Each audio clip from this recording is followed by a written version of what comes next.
everyone, it's Eliza, and welcome to the Penny Pincher Podcast. Let's get into it. So today we're going to be talking about 3 ways to change the way you think about your money. Now, I know most of you are probably saying, well, Eliza, I don't want to think about my money. My money stresses me out. Well, this will be ways to think in a little bit more of a productive way, if you want to say that, of using your money. So that way you're not so tempted to use it on things that you probably shouldn't be, but it also puts you a little bit more at ease on what you're keeping and what you're actually spending.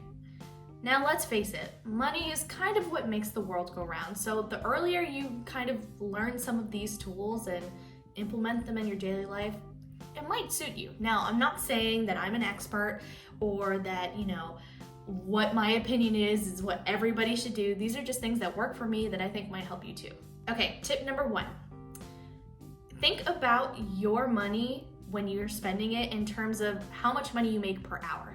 Now, let's say, for example, I make $10 an hour, just to be simple, and because that's roughly what most people tend to make in Georgia at a part-time job. Let's say I make $10 an hour. So let's say I buy a really cute holiday mug at Target. Probably gonna be around $10. So when I think of this, I say, this is $10. It takes me an hour to make $10. So this mug was an hour of my time. So when you start thinking of things like that, it really puts for you in perspective.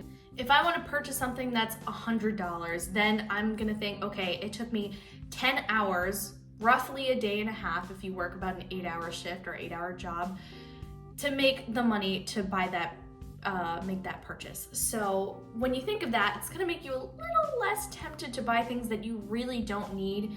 And again, put money a little bit more into perspective for you. Now again, if you make $20 an hour, you think that $10 mug, okay, that cost me a half hour. I don't have to feel quite as bad about spending that. Or if I buy that $100 item and I make $20 an hour, again, assuming that you would make that, in this case, it would be in about 5 hours. So, okay, that was a day's work right there. For some people, that might be a lot. For some people, that might be like, hey, that's nothing. So it really depends on how you want to think about it, what exactly is too much or too little in terms of spending on something for you. But again, putting it into perspective, and I definitely think it's a way for me to realize, things are expensive when you think about it, of this is how much I make in an hour and this is how many hours this thing cost. Yeah, it really rings some bells, some alarm bells for you sometimes. Tip number 2 is if you put all your expenses and your income in spreadsheets. Now, me personally, I really like Google Spreadsheets. I used to use Microsoft, but I don't like it quite as much. But what you want to do is you could get very specific or be sort of general. I tend to be sort of general, but sometimes it can get you into trouble. So sometimes the more specific, the better. So what you would do is put all your expenses in a category, and you could either say bills or you could say rent, utilities, all that jazz, and put how much it is per month. Now you can, if you know what it's going to be already, you can put it right away, or you could do what I normally do, wait till the end of the month, see how much all your bills came out to, and put it in each section of your category. Then you do spending. So most people usually spend on food. If you had any fun activities you did, put it on fun stuff, you could say, credit card bills, stuff like that.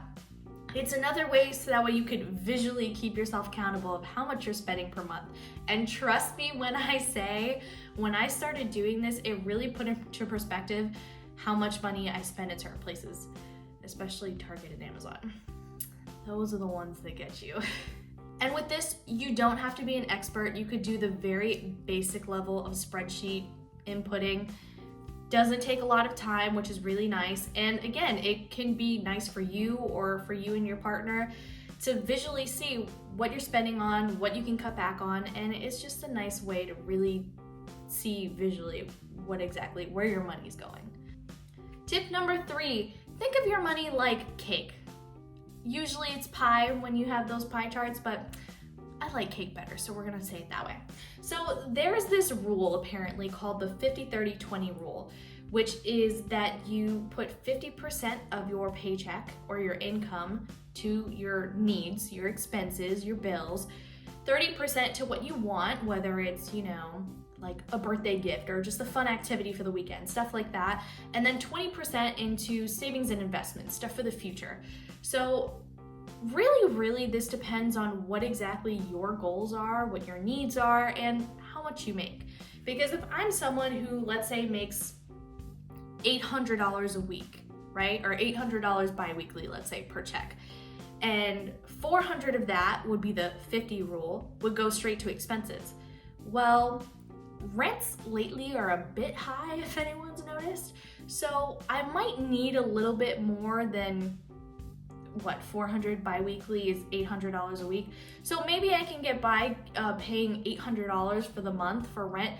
Maybe I can't, depending on where I'm living. If you're living somewhere in the city like California or New York, it's probably gonna need a little bit more than that. So if you're making that much over there, it might be 75% of your income goes to your needs, where you can separate it out a little bit differently, again, based on what you specifically need and what specifically you make. Because really, it's not a one size fits all. It's really based on you.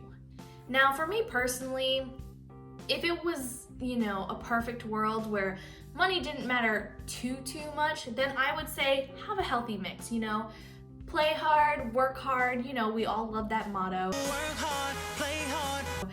And so, life is short. Sometimes you want to spend a little bit of money on, activities for yourself, for your partner, or a girls' night, or or a day out with the guys, I get it. We're human. Everyone wants to do that every now and then. But we also need to make sure that we put money towards the future, I think sometimes in today's world, if we had big savings accounts or bigger savings accounts, I think it would help us a lot more often than, it does. But unfortunately, not everybody has enough money after their bills to be able to have stuff to save for the future. Student loan debt is really high, and, I get it. Again, based on what you need. So me personally, I've had this mentality for a really long time. I probably will continue to have this mentality for a long time. But for me, I would say at least 75 to 80% on needs, and then everything else, just, other things you may want occasionally. Me, myself, I usually only maybe splurge around my birthday and Christmas, or, if I'm splurging on my husband when it comes to, his birthday, Valentine's Day, Christmas, stuff like that. Or if on the rare occasion someone asks me to go out or family comes to visit, then maybe I'll spend a little bit. But other than that, usually most of my stuff is needs. Maybe if we have IRAs, which only has a specific spending limit that you could put in it every year. So after I do that, and after we take care of bills, everything else is pretty much stays in the checking account, or maybe a little extra in the savings account. Unless, there is one of those rare occasions where we splurge. So again, based on you, what you need, and your income. But me, I would say pretty much my new motto is gonna be, if you don't have it, don't spend it. If you do have it, spend some of it. And even then, my preference would be not to spend any of it unless absolutely necessary. So remember, think of the way you spend in terms of how much you make per hour. Spreadsheets, we all love them, and trust me, if you try it, you will too, I promise. And 3, treat your paycheck like cake or pie, whichever one you like better.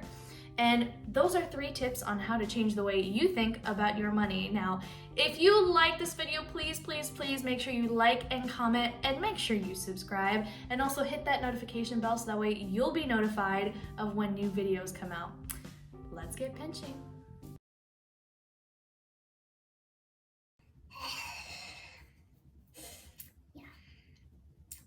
Just a PSA for you guys.